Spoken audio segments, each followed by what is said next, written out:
You're listening to the Erica and McAfee podcast, a faith-based podcast for Black women and women of color to share stories of grief and loss due to miscarriage, infant loss, stillbirth, with journeys of trying to conceive and infertility. Welcome to episode 22 of the Erica and McAfee podcast. Today's podcast is brought to you by my friends at Audible. Get a free audiobook download and 30-day free trial at www.audibletrial.com/Erica. Can marriage survive the loss of a child? Losing a child is the hardest thing a couple can go through. In fact, 80% of marriages end in divorce after the loss of a child.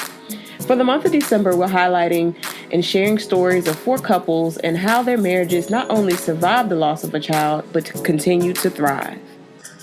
In today's episode, we have the McCalls.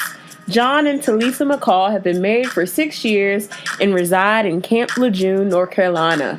John is serving our country in the Marine Corps, and Talysa holds an MBA in marketing from Southern New Hampshire University and currently works as a community outreach coordinator for Lower Cape Fear Hospice. The McCalls have endured several relocations, a healthy pregnancy, miscarriages that shook their marriage, and a devastating diagnosis through the pregnancy of their rainbow baby. Talysa aspires one day to start her own nonprofit organization focused on instilling self-confidence and self-validation skills to young girls. They believe their life's mission is to help others through connections. Here are the McCalls. Well, welcome Talysa and John to the podcast. Thank you. Just to start off, I would like for you all to just tell the listeners a little bit about yourselves. Okay. Go ahead, man. Well, I'm Talysa. Hello, everyone. My husband, John. We're located here in Camp Lejeune, North Carolina. We've been together for 11 years.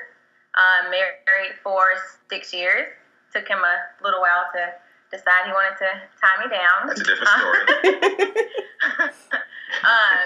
We have 2 beautiful little boys, Noah, who is almost 4 years old, and Cameron, who just turned 4 months. Yeah.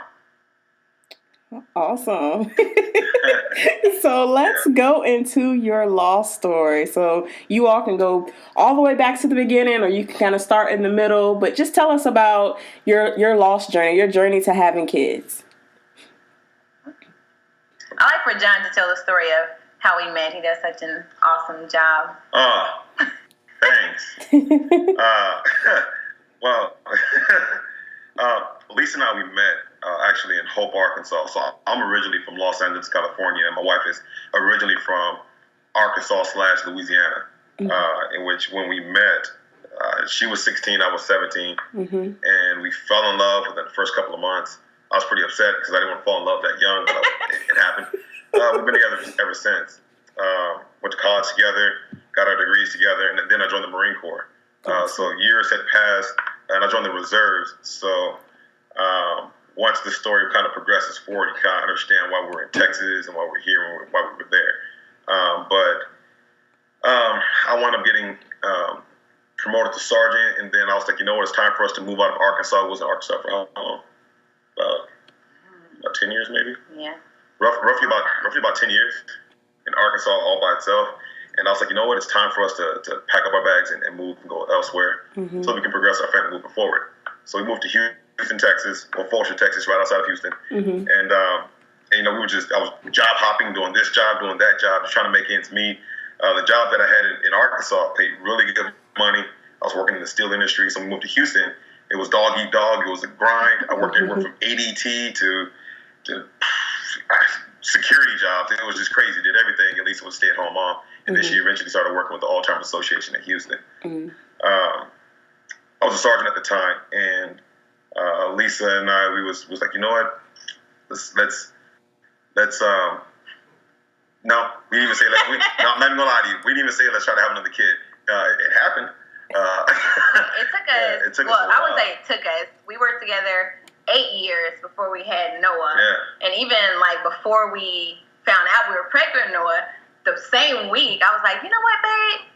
I think I like it being just me and you. Like, let's just travel, let's do our thing. I don't even want kids. I remember we're at church and we were going down the line, shaking everybody's hand, welcoming everybody in.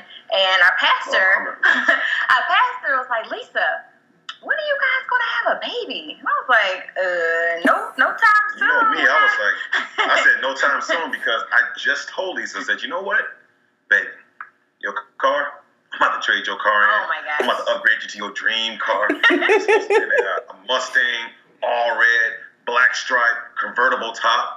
And she wanted that. And I said, you know what, I'm going to upgrade you. I'm going to get you a Chevy. I got her a Chevy Camaro 2011, soft top, all black soft top, red, black racer stripes. It was nice. Exactly what she wanted it.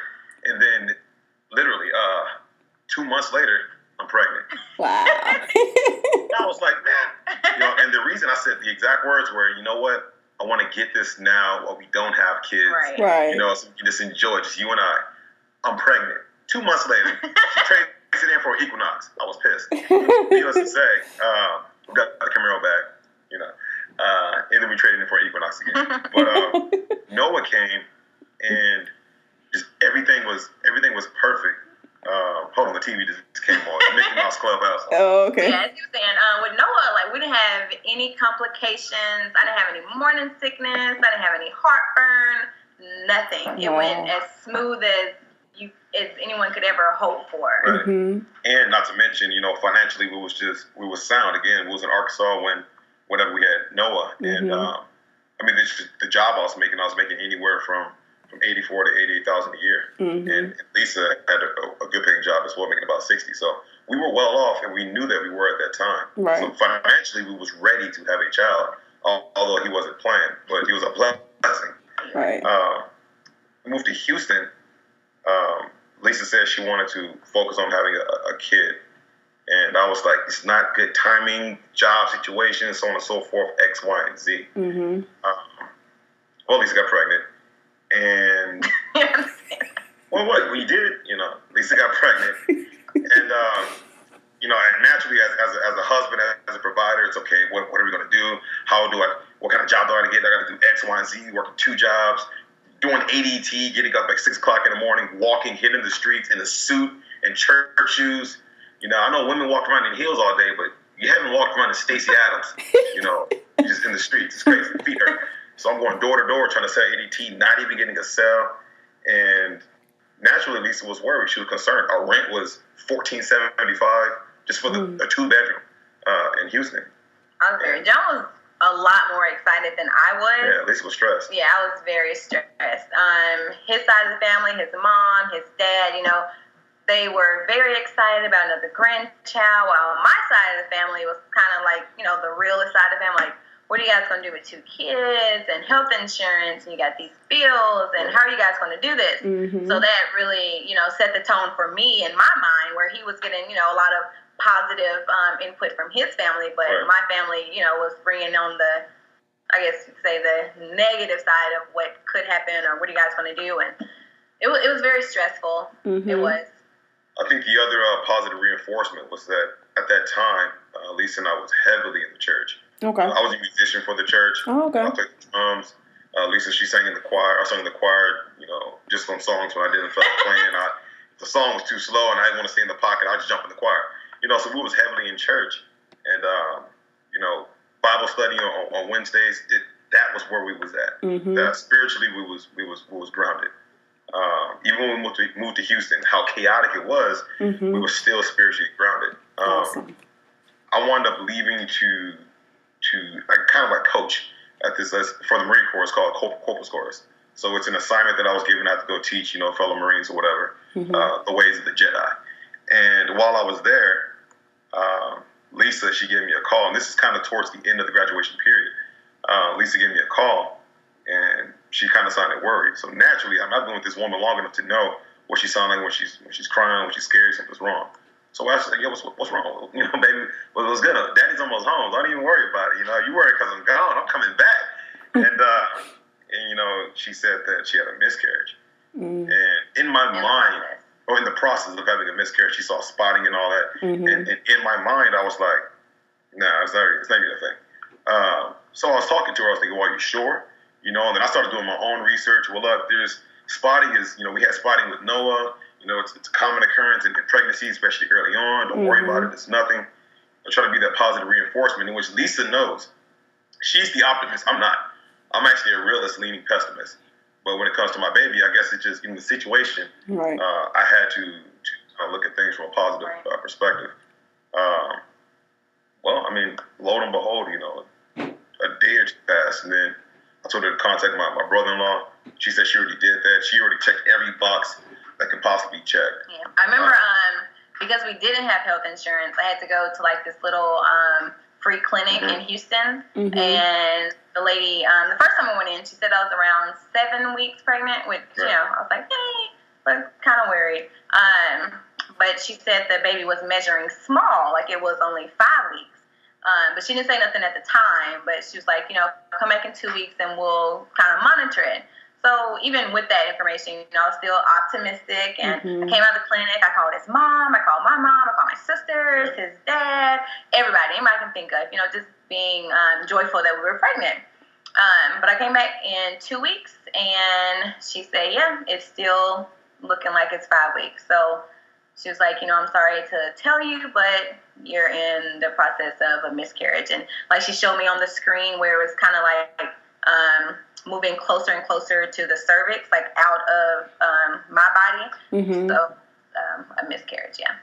Wow. And my brother-in-law, he's an OBGYN. And so, of course, I went to him, and we did, another sonogram, and he confirmed it. It was in the process of a miscarriage. Wow. Yeah. So how did you all work through that loss? Because he was away, and then you were home, right? Right. I was home by myself. Well, with Noah, our oldest son. Yeah. At the time, Noah was 1, maybe 1.5 or so. For me personally, naturally, because I was away, I never experienced, not physically, but I've never been a part of, a relationship in which, my partner had a miscarriage. So for me, it was, I guess it was still unreal. And then when I finally made it home, and home was maybe 8 hours away, I made it home. Then I saw Lisa, and that's when, she didn't have to say anything. I just opened the door, and, she came out of the room. She just stopped in the doorway. She stopped. She stared at me. I looked at her. And we both we didn't even hold each other. We just stood there, cried exactly where it was at.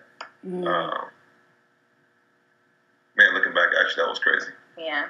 We stood there. I didn't even shut the door. We just cried right there. She was in the doorway, and I was in the front door entering the apartment. And I know he ran up to me, Daddy, to give me a hug and all that. I didn't even hug him. I just stared at Lisa, and then I shut the door, and I walked up to her, and I realized that she's been holding this in this entire time. This whole time. Oh, she was holding it. You were holding it before he got there. Oh, man. Yeah. I'm not a very emotional person, like crying tears emotional person. But even throughout this whole process, nobody, when I was working, nobody knew. I was still going to work while this was going on. I didn't take a day off. I was just still, keeping it trucking, trying to act like it was, maybe not happening, or if I don't think about it, then it won't happen, or something like that. But yeah, when John came home and he walked through the door, it was kind of like, this is real. This is happening. Right. And it hit hard. I held her. We actually fell on the floor. We cried for maybe about, honestly, it wasn't very long. It was about 5 minutes. Now, 5 minutes of crying is actually a long time. It is a long time. It's exhausting. 5 minutes. You got to think about one. You got to think about how ugly you look in that moment. You look tore up and all that, but you don't care.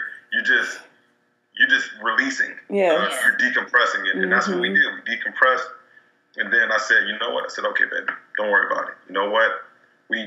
God don't make mistakes. God don't make mistakes. And in my mind, in that moment, that was the only justification. God don't make mistakes. We pray for a healthy child. From the beginning of time, God hasn't made mistakes. So it's like, God knows what we don't know. Maybe He knows the child wasn't going to be healthy, or maybe He knew that the child was going to have some type of disabilities that at that current state of mind and growing, into further into adulthood, maybe she wasn't ready for it. or financially, he knew that we wouldn't be able to support, a child with special needs. So it could have been an array of things, and I just left it in, God's hands and saying, hey, God does not make mistakes. He put us together, and it happened for a reason. And that was comfort, in both of us, just knowing that, hey, it's in God's hands, and we can try again. That was July 2015? Yep. July 24th, 2015. 4 days before my birthday. Wow. Yeah. It was hard. Yeah. And I'll never forget that because the graduation from Corporal's Course was July 25th. And I had to smile in front of my Marines like nothing changed, nothing happened or whatever, because my job is to be there for my Marines. It's not that I can't show fear and I can't show emotion. It's just the fact that, oftentimes as senior leadership, we try to put the needs and the concerns and the worries of our Marines, underneath us, ahead of our own.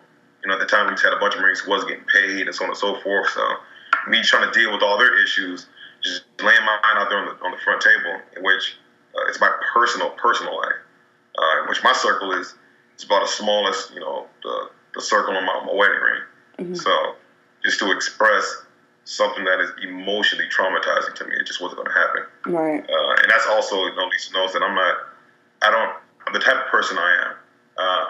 I'm an entertainer. Very much so. Yeah, entertainer. You look in the center of a room and I'm right there while everybody's walking in slow motion. I'm jumping up and down. Not to be the center. That's just how I am. My energy is infectious. But that same token in mind, I'm an introvert when it comes to my personal life. Not even my brothers and my sisters, my parents. I don't disclose it because I've always been independent growing up. Right. Where Lisa has had that lifeline. She called her best friends, plural, because women have best friends. Best friends. Yes, we do. Best friends. And then you have mama, sister, cousin. So Lisa has that network where she reaches out to. I have it, but I don't utilize it. Right. Because in my mind, not everybody thinks the way that I think. Not everybody interprets things the way I interpret it. Nor do they understand the way that I understand things. I'm very analytical, very detailed. So in my mind, I don't think people get it the way that I feel it. So I don't express it. Sometimes that's with Lisa. And as we, continue, you'll kind of see where I'm coming from. But we was like, you know what? Let's try working on another kid. Let's do this. And Lisa said, you sure? I was like, yep, let's do it. Because that meant two things. One, that meant consistent sex. So let's be real. That's how kids are made. Right? Can I say it? It's how kids are made. Okay, yeah. So that meant consistent sex, and what husband's going to complain with that? No. I had a crazy work schedule. I get off of work, and Lisa's like, baby, let's work on the baby. And I'm like, girl, you ain't saying nothing but a word. If the listeners could see y'all's faces. Oh, really? Oh, I forgot we're down there. I forgot, yeah. Oh, my gosh. Right. So Lisa wanted to get pregnant. It was crazy. And it was almost instant because maybe she was just fertile still. And, we was happy, we was celebrating. And, you know what? There's something that I actually missed. Before we found out that we was having the miscarriage, Noah he got a free photo shoot, and if you go to Lisa's Facebook page, you can see the pictures and all that, and they're actually in their incomplete form. But he was in a parachute, and he had a little what do you call it? Kind of like a pilot's helmet on his head, like a 1950s World War I, World War II pilot's helmet. And he had that on, and he's inside of this blimp, this miniature blimp, just for like his size. He's about 1.5, maybe 2 at this point. And there was a little luggage carriages all over the place. Then there was a sign, a blank sign, and the lady put in the words, and it said, "Co-pilot coming soon, 2016." And I was like, oh man, this is so dope. This is cool. And the whole photo shoot was awesome. Noah was smiling, he was cheesing, and everybody was loving the pictures, and we was getting, claps on the back, and oh my God, if Noah looks this beautiful, just imagine what the other kid's gonna look like. And then again, there was just a lot that was swarming around it, and it felt like that entire moment was robbed. Right. And the pictures still sit there, and the co-pilot never came. And we was prepping Noah the entire time. Noah, you're gonna be a big brother. You're gonna have a baby brother. You're gonna have a baby sister. You want a little brother? You want a little sister? I want a baby brother. You know, and it's just all that excitement was there. And to Noah, he never realized that never came. The baby brother left Lisa's stomach. You know, I'm saying there's a baby in mommy's tummy. So years for the whole entire time, he's thinking that there's a baby still inside the stomach. But he's like, man, this is a long process. Like nothing, nothing's happening. So now just pushing forward, we worked on having the second kid, and now the pregnancy was going to happen. Lisa was pregnant, and we found out Lisa was pregnant. Boom, one. Hey, God, he showed favor on us, and she was pregnant again. Right after that, I got orders to go active duty. So I'm like, oh my God. I said, oh man, it's turning around now. I mean, the floodgates of heaven are just raining down on us, and blessings are going to be coming overflowing and all that. So I was like, cool, boom, the baby's here. I'm about to be active duty, and on top of that, I was already select grade for staff sergeant. So I'm like, oh, it's not getting no better than this. That's guaranteed pay. That's benefits. That's me, living out my dream now, just going full-blown active duty because I love the Marine Corps with a passion. And then Lisa, she was working at the All-Time Association. She was like, you know what? I can move up, or we can move on and let you just, do your thing and follow your dreams and go ahead and do it. And I was like, baby, let's follow my dreams. So she was like, yeah, let's do it, right? And then and everything just started clicking and popping. And when it came time for me to try to go to cross over and go active in the moving process, this typically doesn't happen, but I couldn't get in communication with my command, so I had no help whatsoever. The planning process for moving all my stuff out. Well, I just made a couple of phone calls, just me doing my sergeant thing, how we do, and literally within a week, I had the date for when the people's going to come and move our stuff for free, move everything out, and then I called out here to North Carolina, and we got a house locked on. So now, in a week's time, 2 weeks period, I had got the word that I was going on active duty, that I was going to get promoted to staff sergeant, that Lisa was pregnant, that we got the house, and that the movers was coming at this date, at this time, and our lease that was in the apartment, they was going to break the lease because they had active duty orders, so we had to pay out of pocket. Wow. I was like, look at God. If this ain't God. Right. If this ain't God. Right. I'm telling you right now, I don't know who in the hell is doing this. Because we were, Oh, I can't say hell. You can say hell. It's a place. We know. It's doing this. Right. I mean, it was just blessing after blessing after blessing after blessing. And then Noah started learning Spanish, and I was like, man, that was cool. That was just an additive. I mean, he was watching Dora learn Spanish. So everything was just lining up. And I was like, man, baby, I tell you what, didn't I say that happened? Then I say, man, just have faith in God. God don't make mistakes. He is setting us up. He is setting us up. The holiday season is here, and there's no need to go anywhere else to shop for your sister-in-law's lost mom, dad, or family member. Visit ericamcafee.com/shop for your ultimate holiday shopping guide for lost moms and families. There you will find personalized gifts, Christmas ornaments, jewelry, t-shirts, and other inspirational gifts curated for those who may have recently experienced the loss or this holiday season is just particularly difficult for them. Visit ericamcafee.com/shop to shop for your lost mom and family. You can't imagine the high we was on. And then it turned real quick. I mean, it turned rapidly. You came out here first. So John came maybe 2 weeks before, a week or two before me and Noah. Yeah. I finished up my position at the Alzheimer's Association, and then me and Noah flew out here to North Carolina. Right. Met here on the 18th of January. Met here on the 28th. That was on a Thursday. So we got here, he showed us around our new house and how he had unpacked and put my heels in my closet. Right. Had it all set up nice for me. Pay attention, husband. And then, I started, just feeling kind of strange. Like it was like a nagging pain in my stomach. Didn't know what it was. So you felt tired? Yeah, I felt exhausted. Exhausted. I was like, maybe, just a little jet lag, going through the airport with a toddler by yourself and, tire out anybody, especially when you're pregnant. So I went upstairs and I laid down. John took care of Noah while I was laying down. And then about 2 o'clock in the morning, it just became extremely painful. Like I had to get out of bed. I couldn't toss and turning, wasn't doing anything. Trying to rub my stomach wasn't working. It just hurt. Like it was just cramp after cramp after cramp. Like just painful. Mm-hmm. So I hopped out of bed. Yes. Go ahead. I hopped out of bed, tried to make my way to the bathroom, and didn't even get all the way into the bathroom, and just a gush of blood just began to run down my legs. At this point, I had turned around. I was going to tell John what was going on, or, try to yell at John or something for him to wake up. But when I turned around, he was already looking at me. Like I guess he had felt me get out of bed and was following me with his eyes to the bathroom or whatever.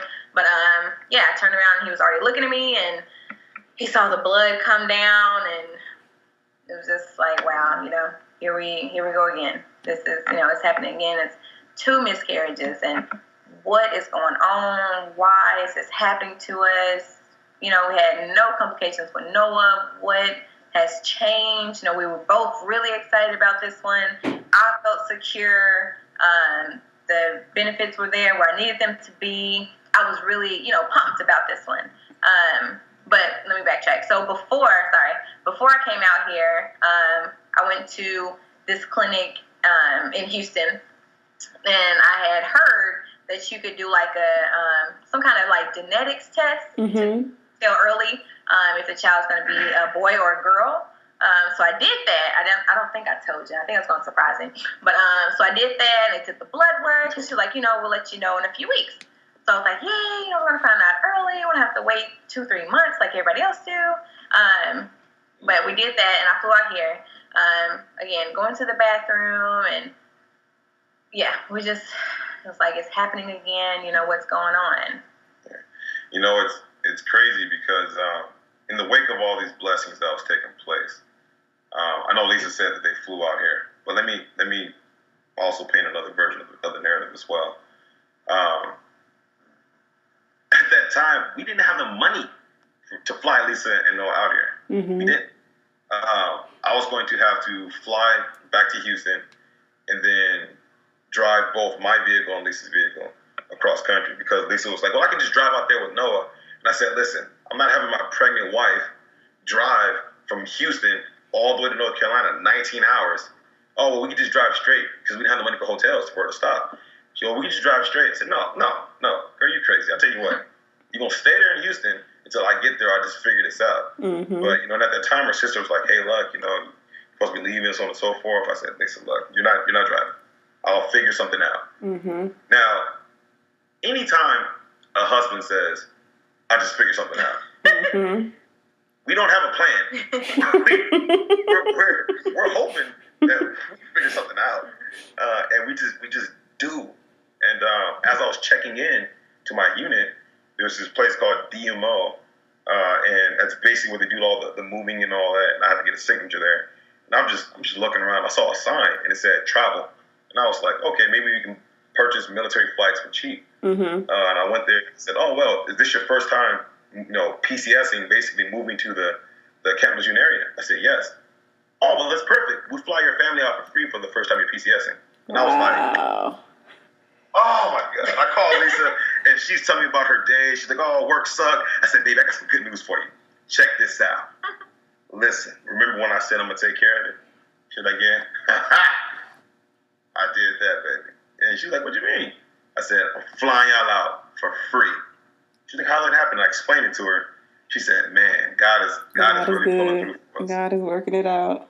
Yeah, so when I flew them out here, you can imagine how excited I was. I saw them in the airport. And I want to show Lisa everything. I want to show her everything. She's like, John, I just want to see my house. Just take me home. Just take me home, right? And I brought her to the house, and again, I did take care of Noah and all that. And I'm only kind of restating it because there were a couple of events in there that actually happened slightly different than the way Lisa explained it. Because naturally, she was in the moment. No. It's just that she was in the. I see that, but she was in the moment. So naturally, there's other things that she just wasn't paying attention to or attended to. But it's just as significant. When Lisa did wake up at about 2:08 in the morning, talking about the pain was unbearable. I actually woke up then and asked what was wrong. She said, no, the sharp pain is just coming back. And I remember what she was telling me about the miscarriage before, how she felt. Mm-hmm. So instantly in my mind, while I'm in bed, I was alert. She started trying to get out of the bed, and she was moving slow. She was grabbing her stomach, another hand on her back. So I hopped out, I ran over to her side of the bed, and I started trying to just help her walk or whatever. And then she was like, she was very weak. So I walked towards the bathroom, and then I didn't notice that blood was dripping all on the carpet and all that. I didn't see it. So I was trying to keep her, standing upright. Mm-hmm. And then we walked in the bathroom, and then that's where I can start seeing blood on the floor, and it's running down her leg, and she looked at me. And she had this look of fear on her face. She was having a miscarriage. Mm-hmm. Now, again, I didn't see that before. Mm-hmm. So I'm like, hey, this is just a discharge. You know what I'm saying? And, maybe the spottiness of the blood because, maybe just the layer of bandage you have on her thing. I don't know. But, no, it's running down her leg. Right. So I try not to think, pessimistically. Right. But Lisa's face was screaming it's a miscarriage. Mm-hmm. And she's shaking her head. She says, man, I think I'm having a miscarriage. No, baby, no. I tell you what, look, let me get you to the toilet real quick. All right, just go ahead. Maybe you got a boo-boo. Maybe. Really? Look, I'm telling you the accounts. Maybe you have to use the bathroom. Maybe she has to use the restroom. Okay. You can tell you have a toddler. Just try. She said, John, I'm having a miscarriage. I said, baby, just try. Here, I'm gonna shut the door, and I shut the door, and when I shut the door, I can hear Lisa crying in the bathroom. Mm. That's when it slowly began to get real for me. Right. And I was like, you know what? Okay, let's do this. I don't want her seeing this blood on the floor. Mm-hmm. So I grabbed the towel. I started just wiping up the blood off the floor and all that. And as I'm cleaning up the blood, at that point, it had somewhat of a blood ring, scrubbing the blood off the floor, and also some of it fell on the carpet.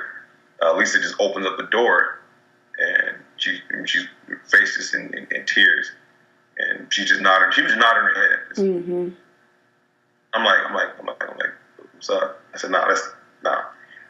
I had a smirk smile on my face because it wasn't like stop playing. It was more or less disbelief. Right. And I didn't know how to interpret how I was feeling because I hadn't felt this before. So, Lisa, she's shaking her head. She says, John, I miscarriage. I can feel the tissue coming out of my body. I said, no. She's about to flush the toilet, and I yelled at her. Mm-hmm. I did. Because I was like, no, I hear what you're saying, but I'm not believing what you're saying. Mm-hmm. No, I said, no, don't flush the toilet. What are you doing? I said, get up off I gotta see for myself. Right. You're gonna have to get up off the toilet and want to see for myself. Mm-hmm. So Lisa was just crying. She's going back and forth with me, and I'm not getting frustrated. I'm trying to be understanding about how she feels, but on the flip side, I'm like, this isn't happening because God had already promised us this, so it's going to happen. So what you're saying to me is not real. This is just a result of the previous miscarriage and your body just reacting to whatever. Mm-hmm. But this isn't a miscarriage. And in times like that, guys always think we know what we know and which we don't. Mm-hmm. So Lisa got up off the toilet and she grabbed a paper towel, the tissue. She tried to clean herself up, but she just threw it away in the trash can because I didn't want her to basically, contaminate the toilet with anything. It makes it harder for me to try to, figure out if there was a fetus in there. And she left out of the bathroom, and she's not where our bathroom is set up. We have the sinks right here. You can go into another room, and your bathroom's right there. It's completely separate. Your toilet is completely separate. So she stepped out. She washed her hands, and I'm on my knees now. I have the toilet seat lifted up, and my arm is on the porcelain of the bowl, while my other hand is digging deep into the toilet. I've never felt tissue like that before, but I'm looking through the tissue, and if it wasn't a fetus, I'm just throwing away the trash can. I'm just scooping it out like it's like I'm digging for apples or something. I'm just reaching in there, looking for it. My hand's covered in blood. The blood's not bothering me. Mm-hmm. The fact that I can't find the fetus is bothering me. So I'm digging in there deeper, and I scoop all the tissue out. And now in my head, I'm like, okay, there's one of two things. Either one, you didn't have a miscarriage, the fetus is still inside of you, or two, the fetus had kind of just, got sunken underneath a little curve in the toilet and go back into the pipes. So now I'm unsure of the reality of the situation. Right. Lisa's already made up in her mind that it's a miscarriage. Her tears at that point has already stopped. She's looking at me almost in, I don't even know. It's not disappointment. It's not even disbelief. I can't even express how she was viewing me. I don't know. My thought at that moment was I was blaming myself. Like, I felt like maybe I had done too much, or I pushed myself, too much, that I carried the bag was too heavy. Like, this was my fault. I did this again. Like, my body did this. Why can't I keep this child inside of me? What? I don't know. I blame myself for it happening again. It was just the second time. It had to have been something that I done. So after this, did you all go to the hospital, or did you go to a clinic? While it was still going on, I called an off-base clinic, because this was like a Saturday or Friday. I think it was a Saturday. It was a Saturday. It was a Saturday, so I didn't think that the naval or whatever, I didn't know what it was called, but the on-base hospital was open, so I called off-base, and, I told them I think I'm having a miscarriage, and they told me to come right in. When I got there, I had, I don't know what made me put on black pants, but I had black pants on. When I got there, I didn't sit down. When I got back to the room, there were two nurses there, and, the paper that they pull out on the beds for you to sit on, even when I sat on that, when I got up, there was so much blood that had came through my pants, and it was on this paper tissue, and then when they had to, they check you to see how much tissue is still left, and I just remember the nurse being like, the amount of blood that you're losing, I'm so shocked or surprised that you're able to walk, let alone I drove myself there. Because I had to go to work. Done had to work. Yep. That day. But, it was just, I don't know. That was a really hard one. I guess even more so because John was there to see it. So it made it more real. The first one, he wasn't there. So I kind of just took those emotions away like it wasn't happening. But because he was there to witness it, it made it that much more real. But yeah.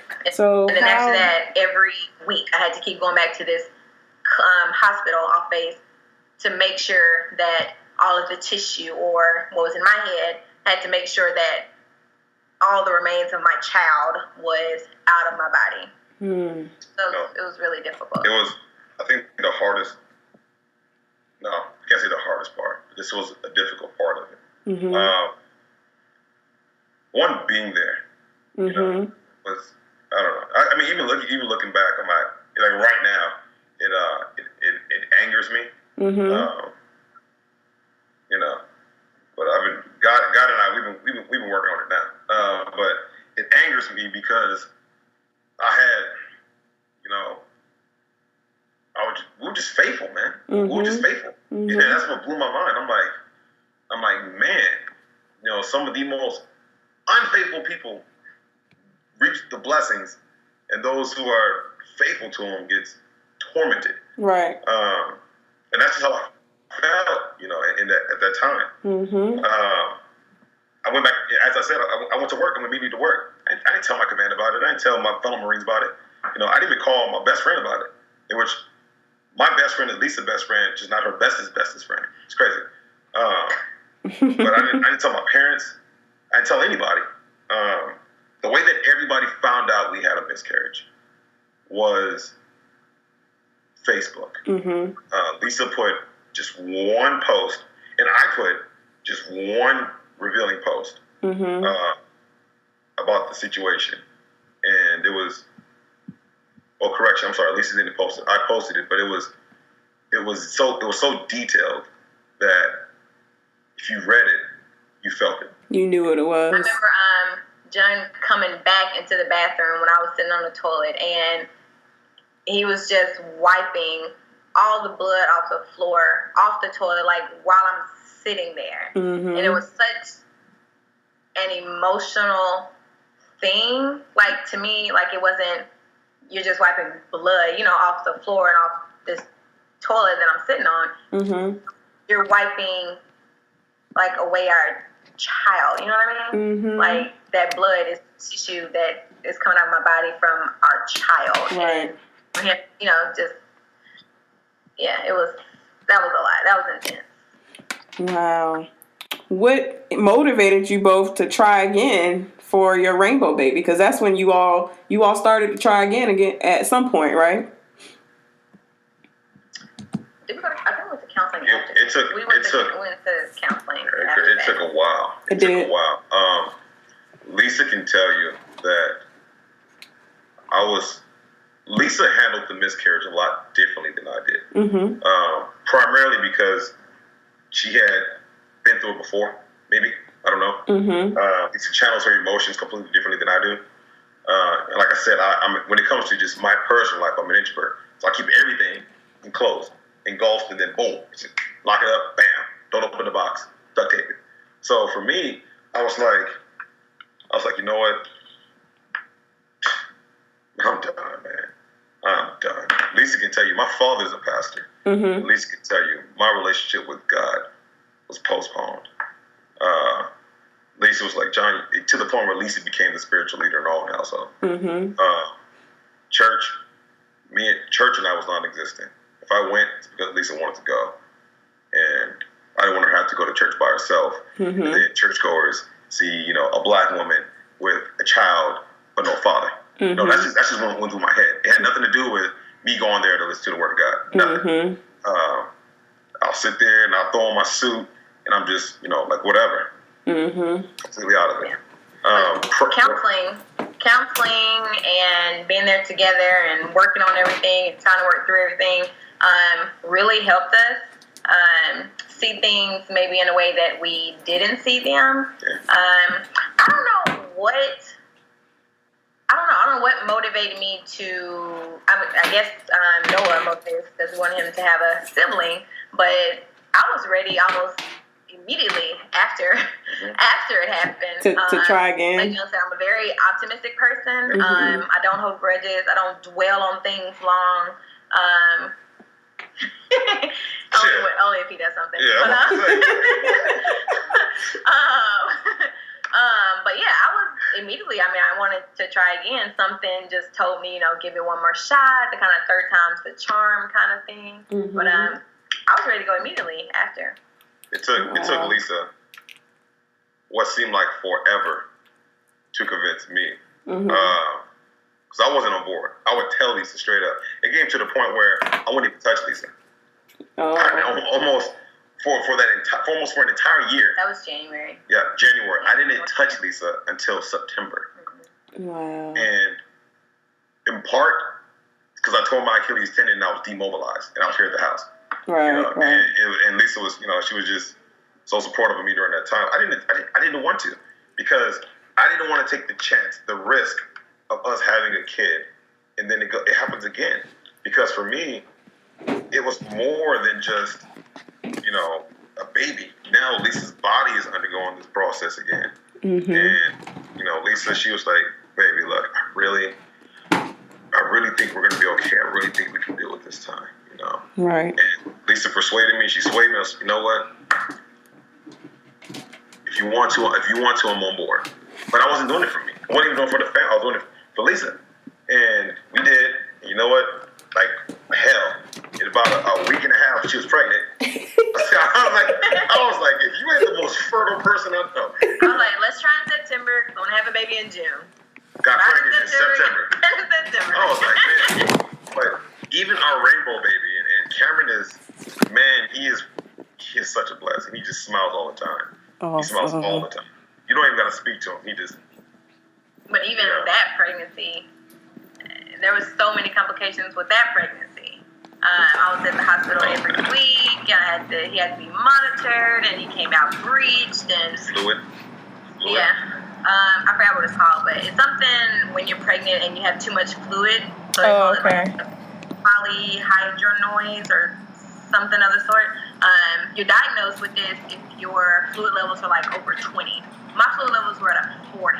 Oh, wow. Going in, they said they had never seen someone with so much fluid and liquid. They're surprised. Like, they offered, there was like something is wrong with him. Yeah. She was it could be Down syndrome. It could be, a number of things. And they were like, we can do this test, but it may abort the baby, but you'll find out if something's wrong with him. I'm just like, no. Like, well, even like leaving that appointment, I remember I was telling John, like, we never discussed that. We never discussed, if it came to us finding out that something was wrong with our baby, what would we do? Right. Like, I know I wouldn't want to abort it, but at the same time, that's something we never even thought about. Right. We never discussed that. Right. But that was an option that they gave us, and I'm glad we didn't go through with that because we have our, rainbow baby today, 4 months old and 21 pounds. Oh, wow, big boy. I don't even, to me personally, I don't even believe in abortion unless it's, case by case, natural life baby or something like that. But right. The information that the doctor gave Lisa in regards to the fluid around the baby and all that was early on in the pregnancy. That wasn't like the end of the pregnancy. That was early on in the pregnancy. So when the doctor is saying this, for me, I was like, I just started shaking my head. I was like, man, here we go again. Mm-hmm. And that's exactly where I was at. Wow. If I tell you, I can't even explain how disconnected I was to this pregnancy. Wow. But to kind of put things in perspective, I apologize to Lisa. I had to call him out on it. I was for almost the entire pregnancy. I was not present. I was here, but I wasn't present. Right. There's times where where like little spurts where it hit me, and I would get excited, and then I'll put it on Facebook. Oh my God, I'm so happy, baby, and then boom, it hit me again, and I'm like, no, wow. Like the devil's advocates on my shoulders slapping me with a previous reality. And it's like a check me again. I'm like, you know what? And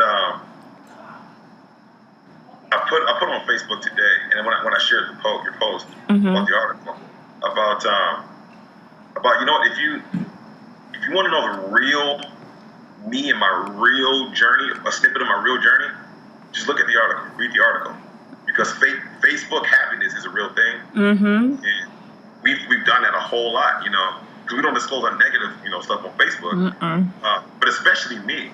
So in regards to the pregnancy, the doctor said that there was a 30% success rate. I was like, okay, well, what does that mean? Wow. Well, there's a 30% success rate. Okay, I need you to explain what that means, man.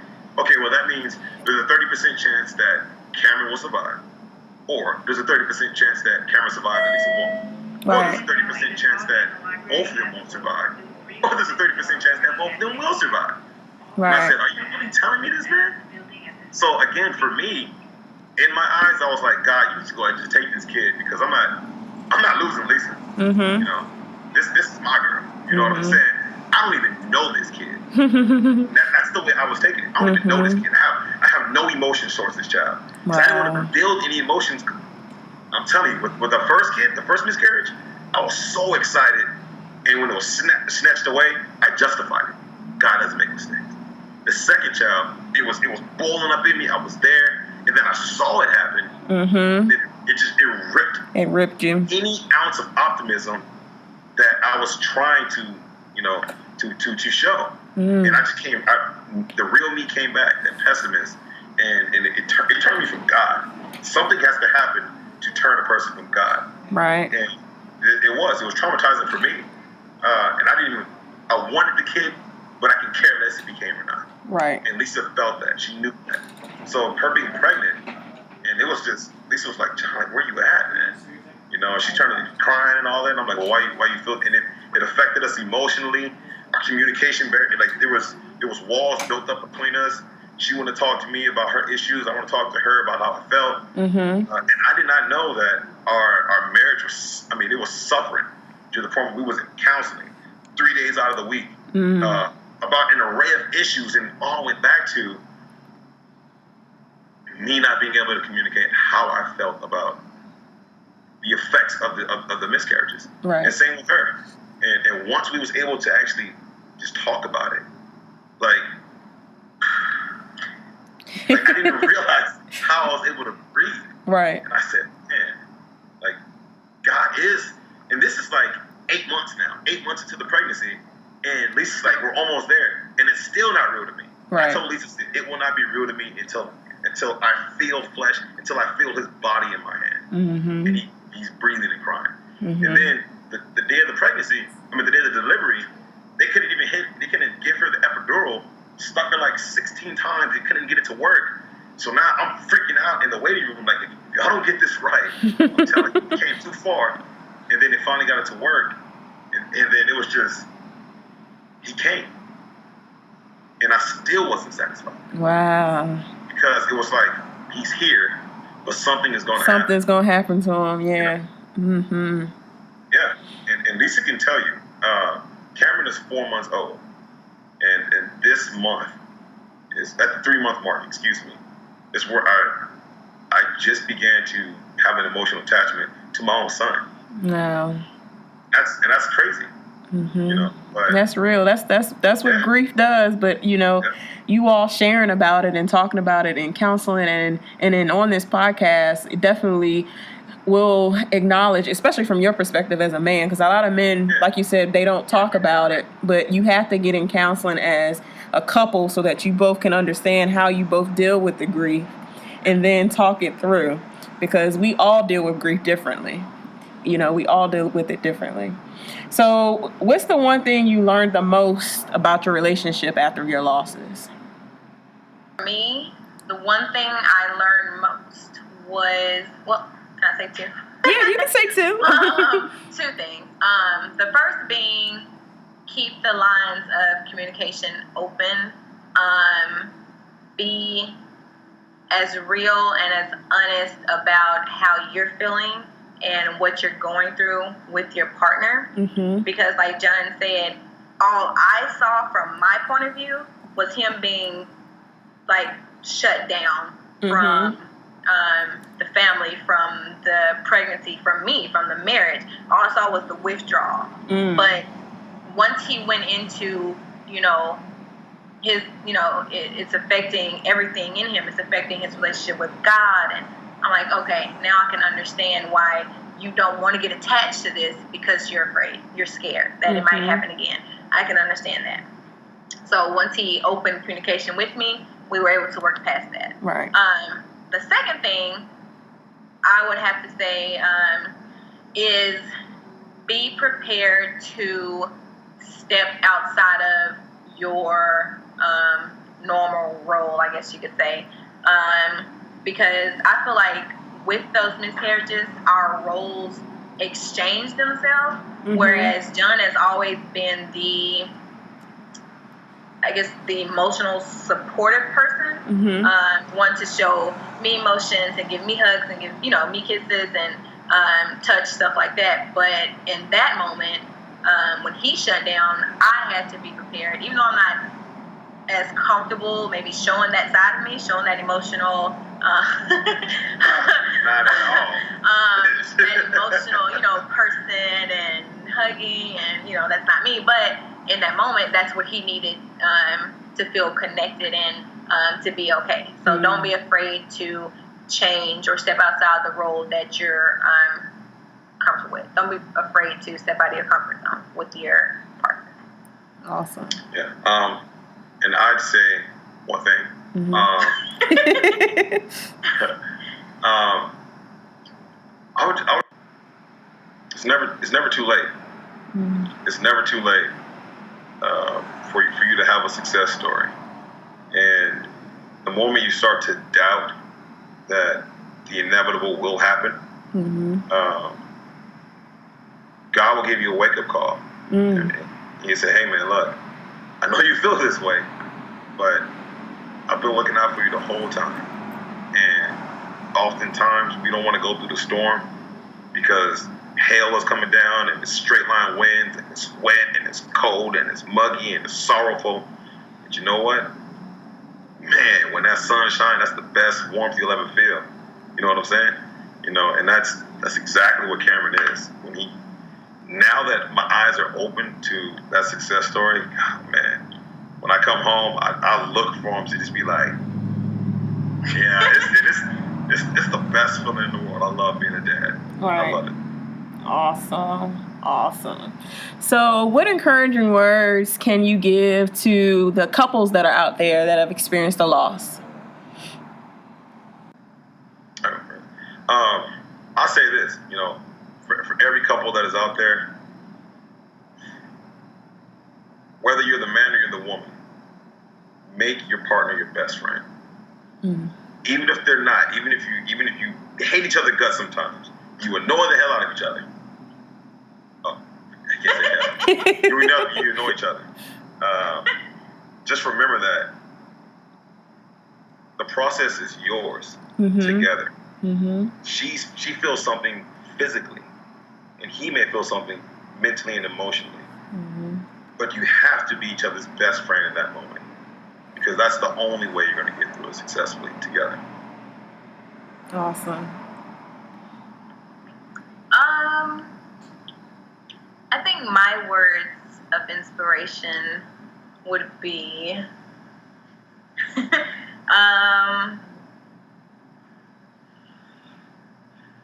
I think we're going through our process. My words of inspiration would have to be, don't be afraid to lean on each other. I think when you get down to, something as deep and as cutting as a miscarriage can be, you oftentimes tend to bottle your emotions,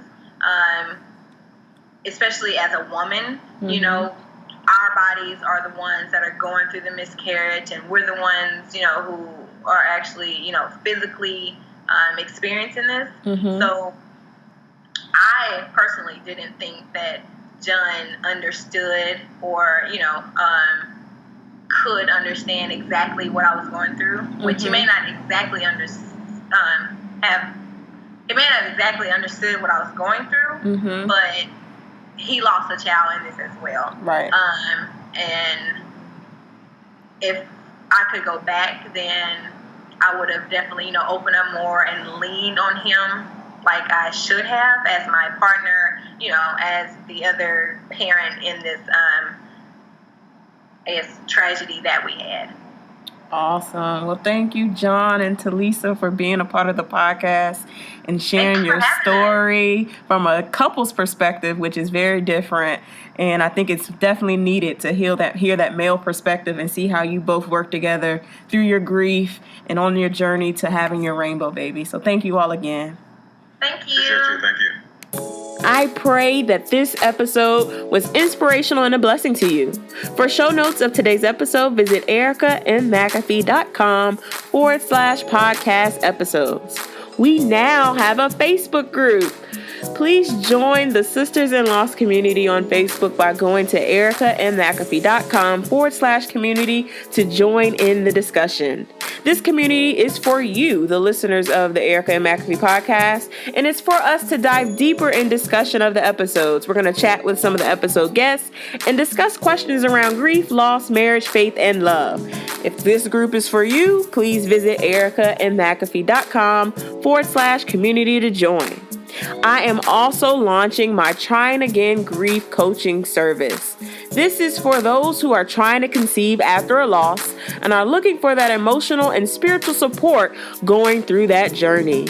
I have 3 open slots available for coaching. So if this is of interest to you, please visit ericaandmcafee.com/coaching and sign up for a discovery call with me. I look forward to helping you all through your grief journey and your pregnancy after loss journey. Please do not forget to subscribe, rate, and review the Erica and McAfee podcast, especially if you're listening in iTunes. Keep the faith, and I will talk to you next Wednesday.